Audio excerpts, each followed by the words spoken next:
Hello বন্ধুরা, frying প্যানে তোমাদের সবাইকে ওয়েলকাম।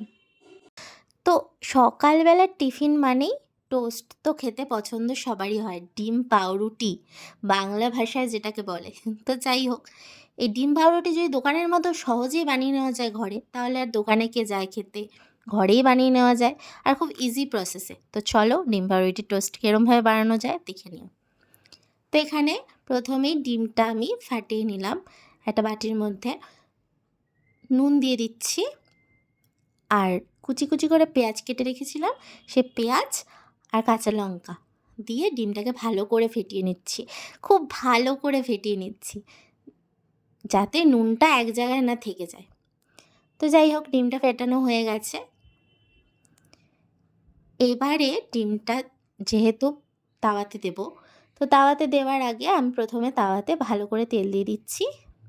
আর এটা কিন্তু পাউরুটি, আর একটা পাউরুটি আমি দুটো টুকরো করে নিয়েছি। এবারে তাওয়ার তেলটা গরম হয়ে গেছে, আমি রিফাইন্ড অয়েলে করছি যেহেতু, আর তেলটা গরম হয়ে গেছে, আমি ডিমটা দিয়ে দিলাম। এবারে পাউরুটিগুলো দিয়ে দিয়েছি। এবারে হচ্ছে আস্তে আস্তে একটু চেপে দিচ্ছি ডিমের সাথে, যাতে গায়ের সাথে লেগে যায়। তবে একটু ওপরে করে দিয়েছি ডিমটা, পাউরুটির গায়ে লাগিয়ে দিলাম ডিমটা।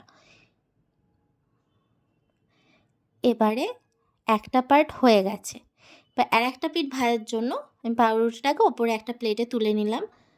আবার একটা ডিম ফাটিয়ে নিচ্ছি, তার মধ্যে সেমভাবেই নুন, পেঁয়াজ কুচি, লঙ্কা কুচি দিয়ে দিলাম, দিয়ে ভালো করে ফেটিয়ে নিচ্ছি। তো আবার সেম প্রসেসেই আমি বানিয়ে নেব ডিমটা।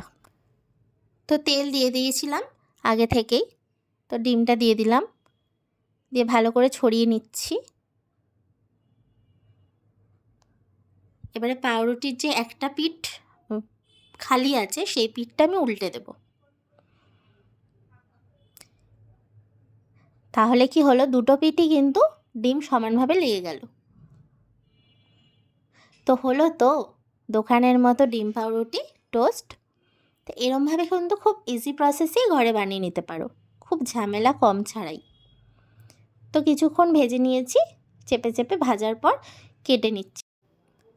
তো দেখো এরকমভাবে কেটে নিচ্ছি। প্রথমে লম্বা লম্বা করে কাট লাগিয়ে তারপরে চড়া চড়া করে কাট দিয়ে দিলাম।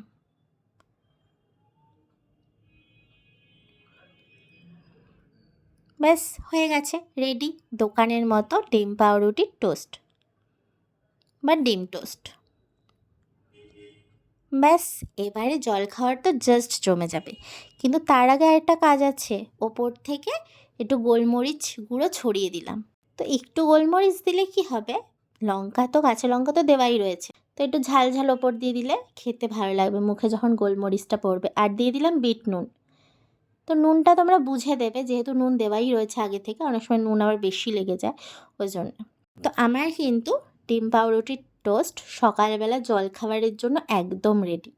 দেখো কত সুন্দর হয়েছে, আর দরকার নেই দোকানে যাওয়ার, এবারে ঘরে বসে ডিম পাউরুটির টোস্ট সকালবেলা বানিয়ে নেওয়া যাবে। আমার এই রেসিপিটি যদি তোমাদের ভালো লেগে থাকে, অবশ্যই চ্যানেলটাকে লাইক, শেয়ার অ্যান্ড সাবস্ক্রাইব করে দেবে, আর কমেন্ট করতে কিন্তু একদম ভুলবে না। বাই।